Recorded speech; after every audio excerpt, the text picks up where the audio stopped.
Hallo meine lieben Freunde von altem Lego. Heute fliegen wir gemeinsam in den klassischen Weltraum. Die einzigartige Legoland-Themenwelt mit den neuen beweglichen Minifiguren von 1978. Wir bauen gemeinsam alle Sets aus den Anfangsjahren auf. Die ersten klassischen Weltraummodelle haben eine besonders stimmige Farbkombination mit dem grauen Unterbau, dem blauen Aufbau und den transparent gelben Fenstern. Das kleine Raumschiff umkreist den Mond und bildet das ikonische klassische Lego Space Logo. Die klassische Weltraumwelt hat der begnadete Lego-Chefdesigner Jens Nygaard Knudsen geschaffen. Er hat uns mit seiner ikonischen Lego-Minifigur ein einzigartiges Kulturgut hinterlassen. Jens Nygaard Knudsen hat 1968 bei Lego angefangen. Als erstes Projekt hat er die Miniradautos entworfen und viele legendäre Legoland-Sets wie die blaue Polizeistation, die weiße Feuerwache und das rote Krankenhaus. Er war auch an der Entwicklung der elektrischen Eisenbahn beteiligt. Der Autoreisezug 182 war eines seiner Lieblingssets. Er war auch für die Universalbaukästen verantwortlich. Die 733 und 744 tragen seine unverkennbare futuristische Handschrift.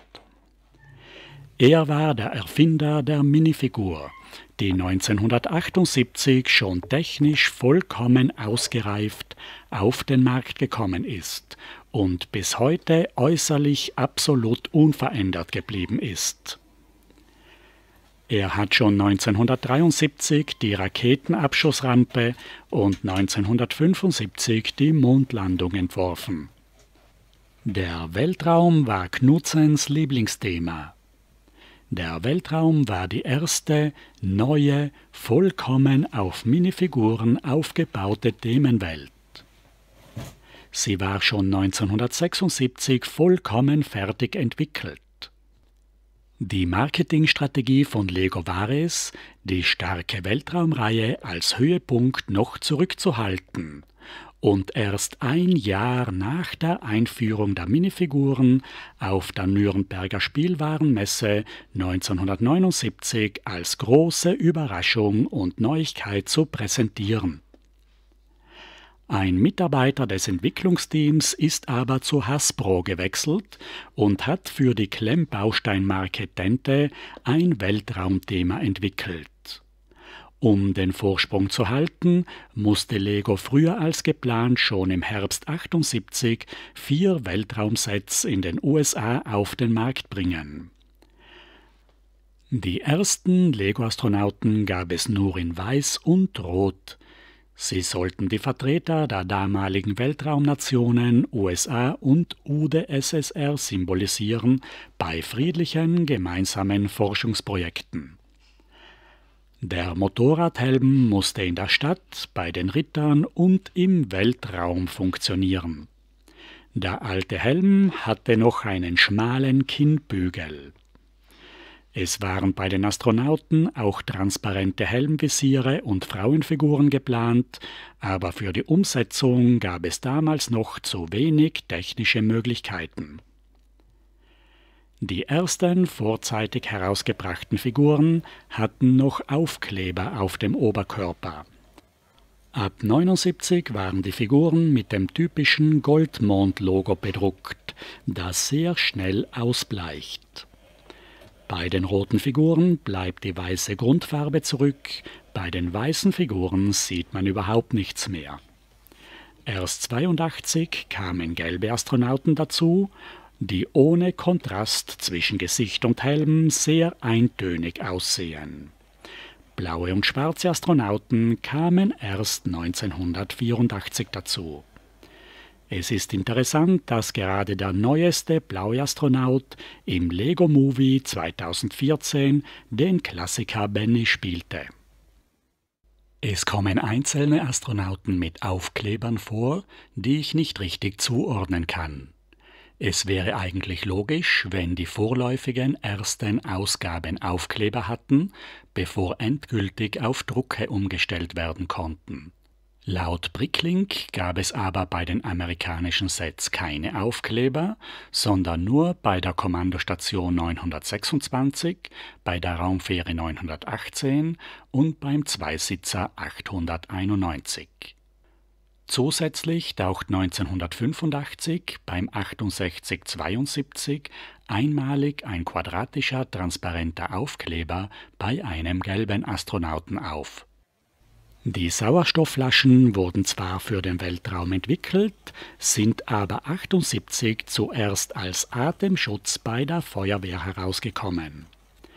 Funkgeräte und Schraubenschlüssel hingegen brauchte man in der Stadt, sie kamen aber zuerst im Herbst 1978 beim Weltraum heraus.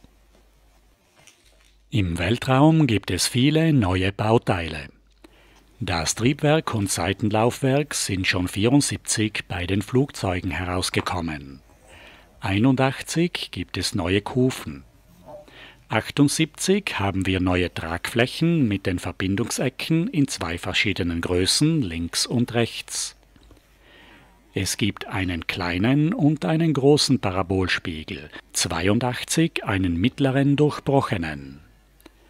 Mit den neuen kleinen 2x2 Rundsteinen kann man mit einem großen und einem kleinen Kegel Raketen und Triebwerke bauen. Andere Teile werden in der Stadt und im Weltraum gleichermaßen verwendet. Die Raumschiff-Windschutzscheibe, Funkantenne, Steuerdüsen, Handgriffe und die Stütze. Die Jumperplatte und die 90°-Eckplatte für die erste richtige Snot-Bautechnik. Und dann gibt es noch das 1x2 Scharnier. Der Weltraumpistolengriff wird auch in der Stadt verbreitet als Stütze und Hebel verwendet.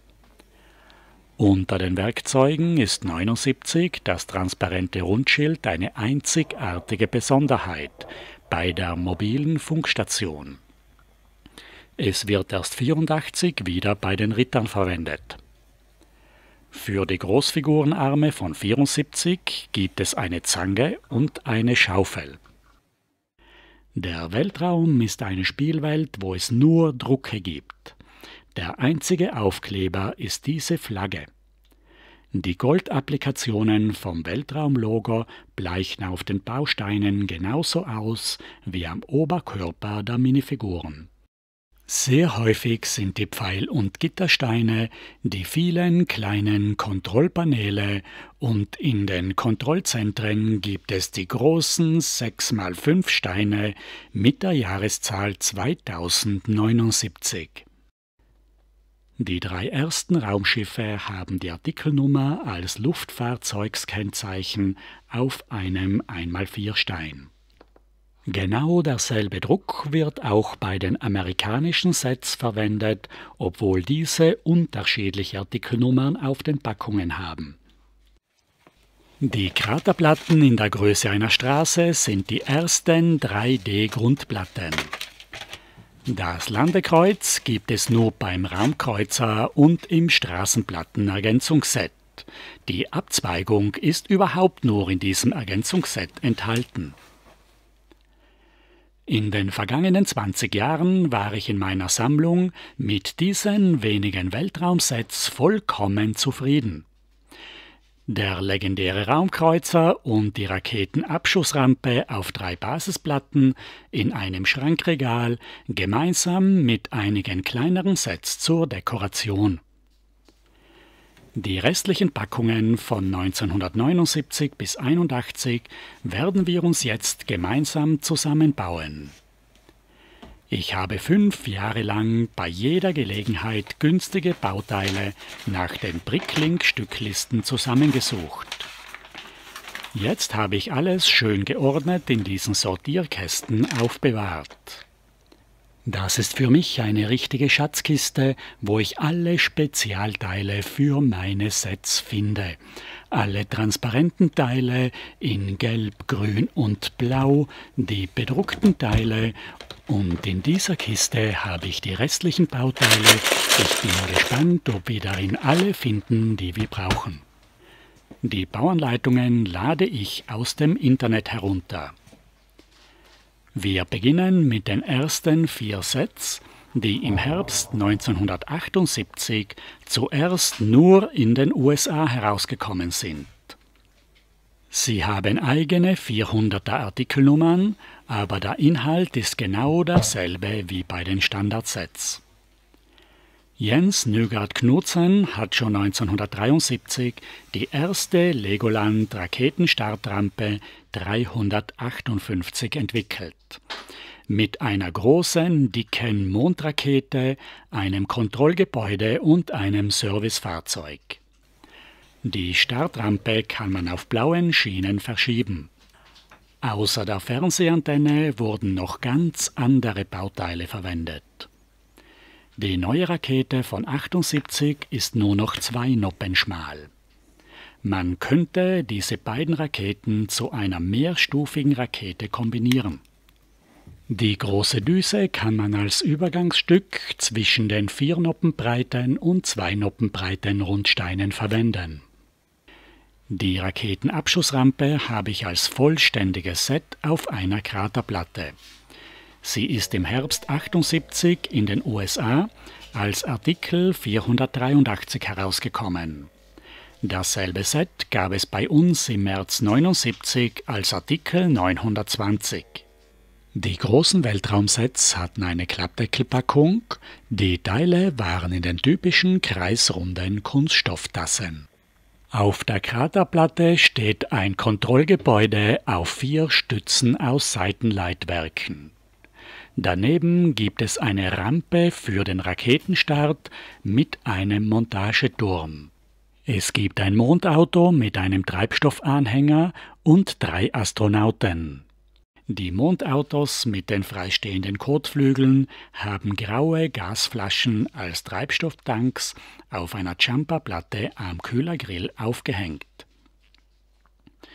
An der Zugmaschine ist ein Tankwagenanhänger angehängt, der den Treibstoff zur Raketenabschussrampe bringt. Die Treibstofftanks sind aus Rundsteinen zusammengesteckt, die mit der 90-Grad-Eckplatte als erstes richtiges Baurichtungsumkehrungsteil waagerecht eingebaut sind. Bei diesem Set sind 3 Schläuche dabei, die an Wasserhähne angeschlossen werden. Sie waren schon bei der Ölbohrinsel oder bei den Technikmotoren in Verwendung. Einige Lenkräder sind als Ventilhandräder angebaut und so können wir den Treibstoff vom Tankwagen über die Schläuche am Wartungsturm in die Raketenstufe füllen. Ein weißer Astronaut zieht mit dem Schlüssel noch die letzten Schrauben fest und der dritte leitet in der Kontrollzentrale schon die Startsequenz ein. Das Kontrollgebäude steht auf 4 Stützen aus Flugzeugseitenleitwerken. Der Aufstieg sind 2 Stufen aus Basissteinen. Die Fenster bestehen aus den typischen transparent gelben Weltraumsteinen und das Dach aus einer transparenten Platte. Die Schalttafel sind 3 Steuerpaneele aus bedruckten Dachsteinen, unten normale und oben umgekehrte Schrägsteine. Am Dach ist ein dreh- und schwenkbarer Parabolspiegel aufgebaut. An der Spitze des Montageturms gibt es Warnleuchten und über die Höhe verteilt 3 Handgriffe als Halter für die Rakete. Der letzte Techniker bringt sich aus dem Gefahrenbereich in Sicherheit. Der Montageturm klappt zur Seite, der Countdown wird heruntergezählt und die Rakete hebt ab. An der Spitze trägt sie einen Satelliten, den sie ins Weltall bringt. Mit dem dreh- und schwenkbaren Parabolspiegel können wir den Flug der Rakete verfolgen und im Kontrollzentrum steuern. Derselbe Kegel von der Raketenspitze wird in schwarzer Farbe hinten als Düsentriebwerk verwendet. Im Weltraum angekommen, setzt die Rakete den Satelliten aus und er kann dort seine Arbeit beginnen. Auf der Verpackungsrückseite findet man 7 alternative Bauideen. Das nächste Basisplattenset ist die Kommandozentrale 493, die mit der ersten Welle im Herbst 78 in den USA herausgekommen ist. Die erste Version hatte eine flache Grundplatte. Die zweite Version ist auf der 3D-Kraterplatte. Im März 1979 kam das Kraterplattenset bei uns als Artikel 926 auf den Markt. Auf der Innenseite des Klappdeckels sieht man wieder ein Lifestyle-Bild mit einem spielenden Kind und 3 kleine Fotos mit den Spielfunktionen. Hier sehen wir die Packungsrückseite mit den 7 alternativen Bauideen. Wir werden jetzt das Set gemeinsam aufbauen. Wir brauchen dazu 9 transparente gelbe Steine für die Fenster und 2 Platten für das Dach. Die grauen Antennen sind oft in den Spielzeugkisten abgebrochen und deshalb relativ selten. Man muss ungefähr 15 € pro Stück rechnen. Ebenso teuer ist das bedruckte 6x5 Wandelement, das 78 gleichzeitig auch für das Großfigurenkrankenhaus herausgekommen ist. Unter den restlichen Teilen sind die 5 blauen Seitenleitwerke zu nennen, die wir genau wie bei der Raketenabschussbasis als Stützen für das Gebäude brauchen. Ich messe die Stützen auf der Grundplatte ein. Die Bodenplatte wird auf der Hinterseite noch um eine Noppe verbreitert. An die Vorderseite kommt ein Treppenaufgang. Die Stufen sind aus umgekehrten Schrägsteinen. Das Geländer ist aus schmalen Dachsteinen.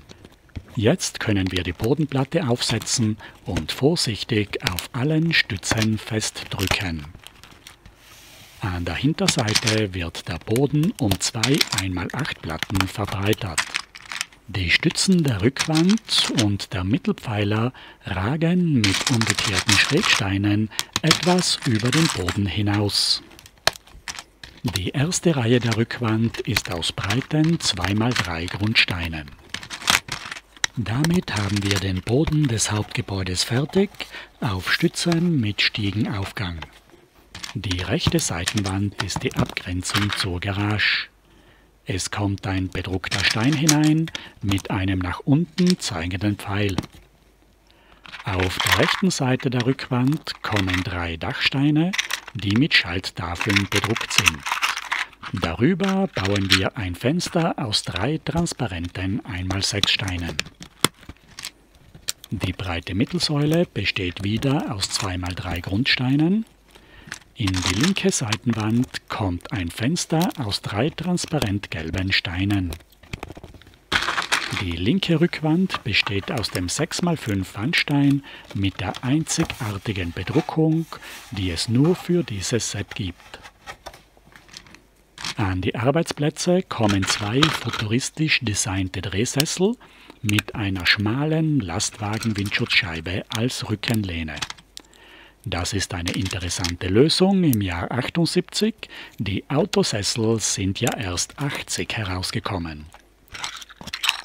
In die Mittelsäule bauen wir einen 1x2 Stein ein mit dem Lego Space Logo. Am Steuerpult kommt über dem Fenster noch eine Reihe mit 3 umgekehrten Schrägsteinen mit Bildschirmen. In die rechte Wand müssen wir noch das Garagendach einbauen.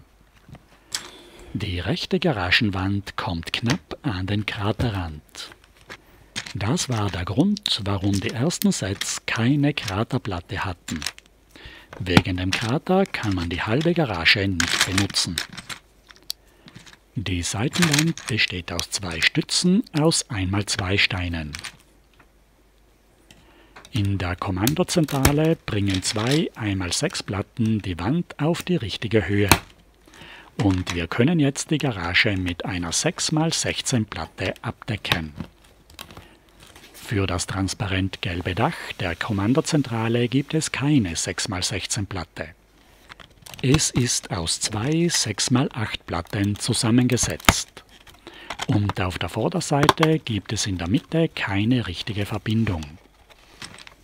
Der vordere Giebel wird mit einem 1x16 Technik-Lochstein verkleidet, aber das Dach wird nur von der hinteren Stütze gehalten.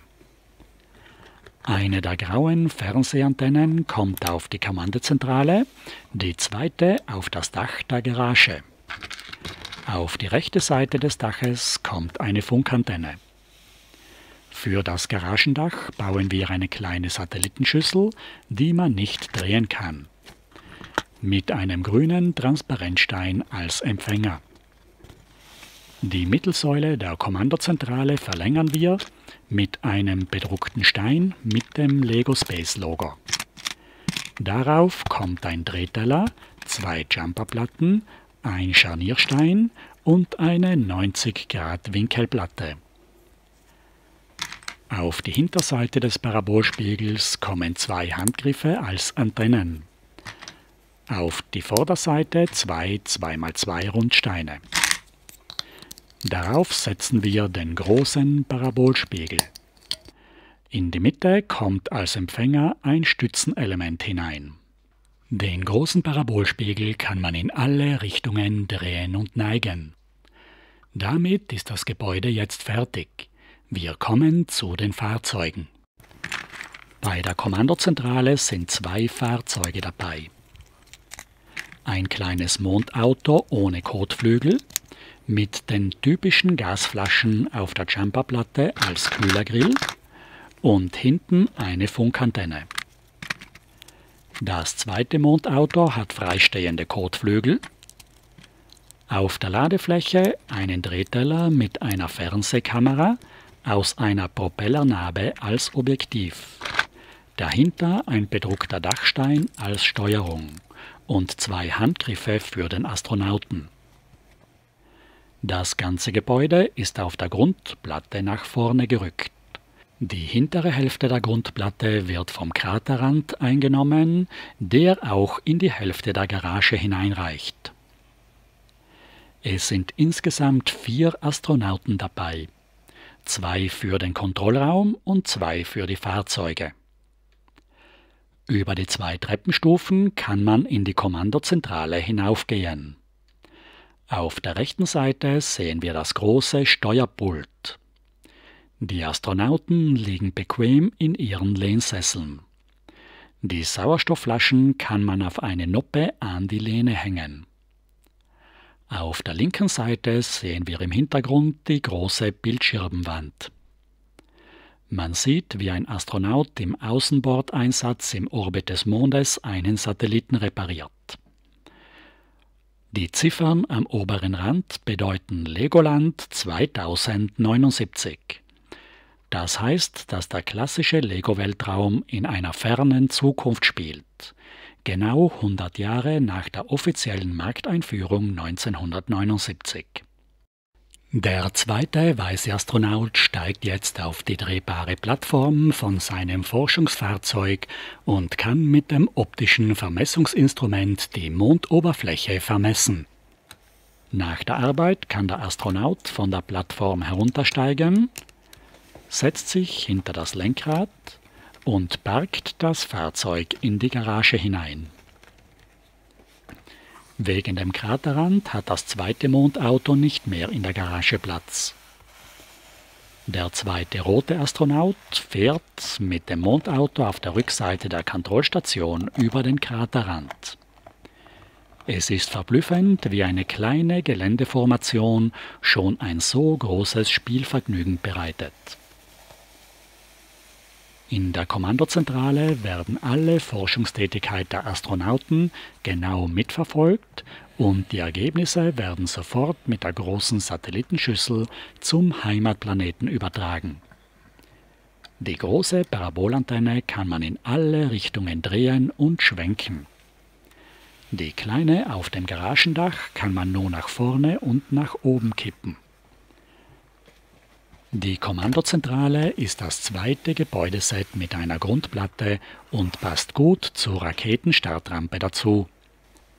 Als drittes Set ist in den USA bei der vorgezogenen Erstauflage im Herbst 78 der Raumtransporter 487 herausgekommen. Im März 79 ist er bei uns mit der richtigen Artikelnummer 924 erschienen. Es ist das mittlere der drei großen, legendären Classic Space Raumschiffe. Die Klappdeckelpackung ist etwas kleiner, weil keine Grundplatte enthalten ist. Hier sehen wir die Packungsrückseite mit den alternativen Bauideen. Wir bauen uns das Set jetzt gemeinsam zusammen. Es besteht aus 158 Teilen. Unter den bedruckten Steinen gibt es die Artikelnummer Legoland 924. Wir brauchen 9 transparent gelbe Teile. Das am schwersten zu beschaffende Stück ist das graue Staplerelement. Da muss man schon 20 € rechnen. Das Unterteil des Raumschiffes klemmen wir aus 3 Lagen grauer Platten zusammen. Die Umrisse ergeben sich aus den 6 Raumschiffflügeln. Auffällige Fremdfarben sind die schwarz-gelb markierten Trittbretter beim Cockpit-Einstieg. Die Raumschiffflügel greifen in den Ausschnitten ineinander. Dort, wo am Ende die Ausschnitte offen bleiben, kommen grüne Positionslichter hinein. In der Mitte bleibt eine kleine rechteckige Vertiefung für das Cockpit. An der Unterseite verstärken wir die Ecken noch mit kleinen 2x3 Platten. Darauf kommen die 4 Ständer und 2 unscheinbare Rundsteine als Senkrechtstartdüsen. An den Enden der Tragflächen kommen rote Positionslichter in die Aussparungen hinein. Die Raumschiffnase besteht aus Handgriffen, die 2 Sonden darstellen sollen. Die vordere Cockpitwand ist eine blaue Windschutzscheibe mit einem schönen, großen Aufdruck vom Lego Space Logo, allerdings mit Tampondruck und ohne Goldapplikation. Dahinter kommen 2 bedruckte Dachsteine als Instrumentenbrett. Alle Raumschiffe haben ein Autolenkrad als Steuer. Innen gibt es keine Sitze, die Astronauten müssen am flachen Boden Platz nehmen. Auf den Seiten der Tragflächen kommen 2 Stützen. Dann bauen wir mit blauen Fliesen den Boden des Laderaums.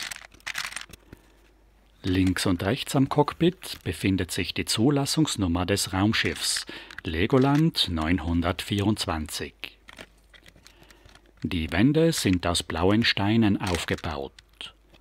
Vorne kommt jetzt noch die zweite transparent gelbe Windschutzscheibe und dahinter ein Seitenfenster aus transparent gelben Steinen ohne Klemmröhren. Auf die Laderaumwand kommen die 2 Scharniere für das Cockpitdach. Und auf die Tragflächen stecken wir eine zweite Stütze für die Steuerdüsen. Jetzt bauen wir uns die 2 Laderaumtüren, die man seitlich ausklappen kann. Sie sind mit einem Scharnierstein befestigt, haben außen einen bedruckten Stein mit einem Pfeil nach unten. Hinten kommen unten umgekehrte Schrägsteine und oben das Laderaumdach. Seitlich in die Cockpitwände stecken wir 2 bedruckte Steine mit dem Space-Logo. Und vorne gibt es noch eine zweite transparent gelbe Windschutzscheibe. Die Cockpitwände schließen wir mit schmalen blauen Platten ab. Das Dachfenster besteht aus einer transparent gelben 4x10 Platte, die man mit den 2 Scharnieren auf der Laderaumwand aufklappen kann. Am Heck des Raumschiffes wenden wir die Snot-Technik an mit den 2 90° Winkelplatten. Auf die seitlichen Tragflächenstützen kommen noch die Steuerdüsen und am Heck 2 große Triebwerksdüsen.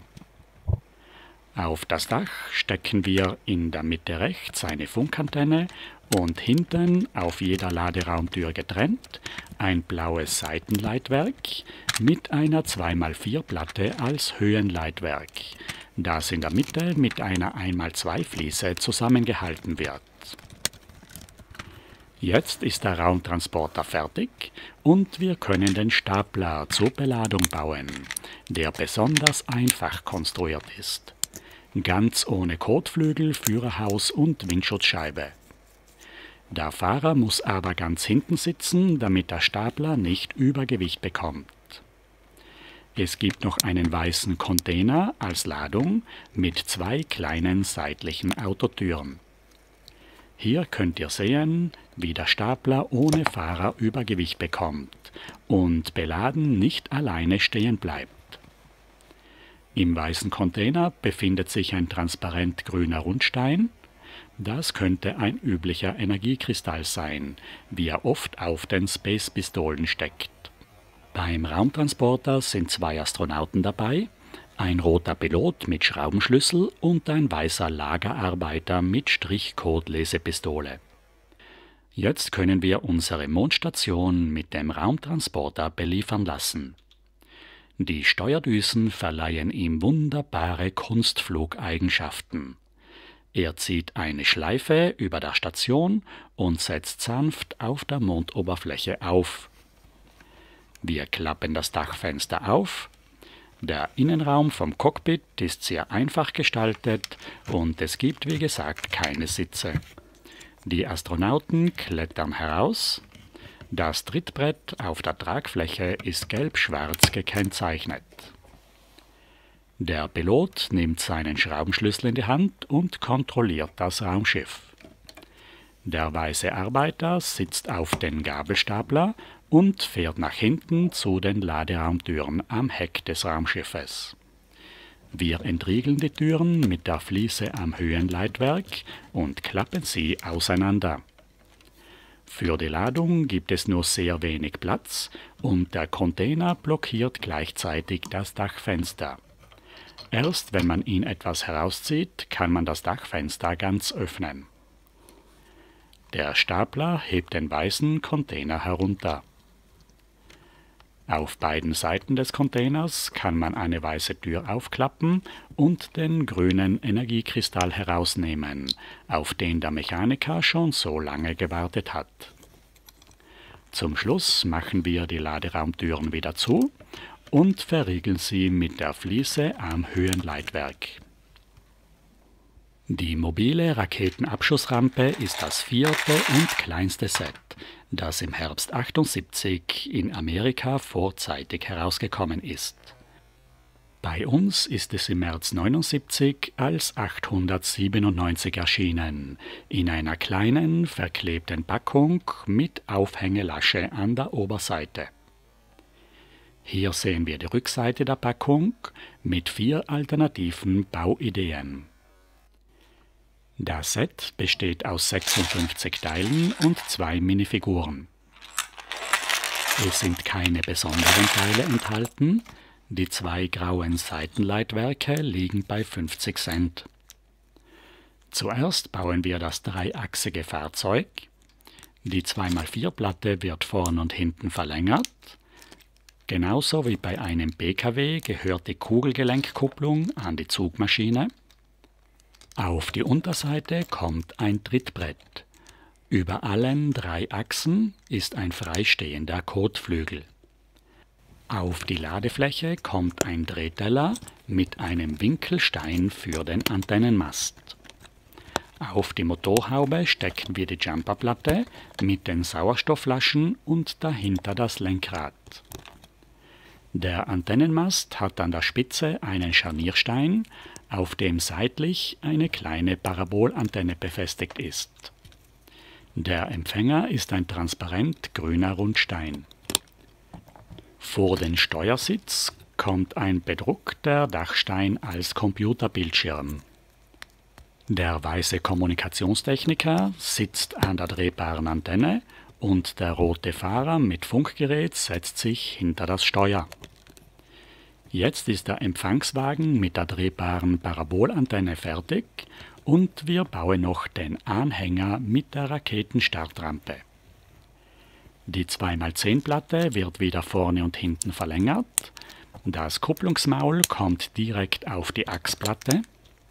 Auf jede Achse kommt wieder ein freistehender Kotflügel. Auf den vorderen Kotflügel kommt eine Jumperplatte als Transportablage für den Satelliten.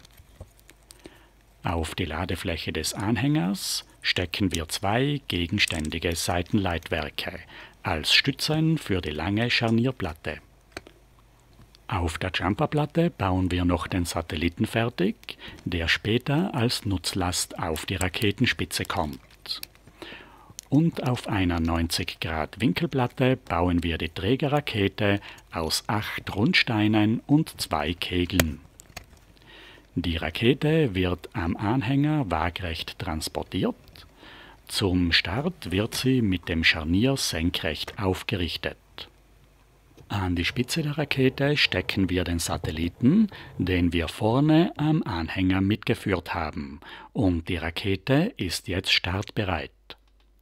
Der Kommunikationswagen geht auf Empfang, die Parabolantenne wird ausgerichtet und wir schießen die Rakete ab. Sie trägt jetzt den Satelliten ins Weltall. Er wird dort von der Rakete ausgesetzt und jetzt haben wir schon den zweiten Satelliten unserer Formation im Orbit positioniert. Das waren jetzt alle 4 ersten Weltraumsets, die vorzeitig im Herbst 1978 in den USA herausgekommen sind. Das vollständige Sortiment vom offiziellen Start der Weltraumserie im März 1979 schauen wir uns am nächsten Freitag an. Ich bedanke mich ganz herzlich bei euch allen, dass ihr heute zugesehen habt und wünsche euch allen ein wunderschönes Wochenende. Auf Wiedersehen!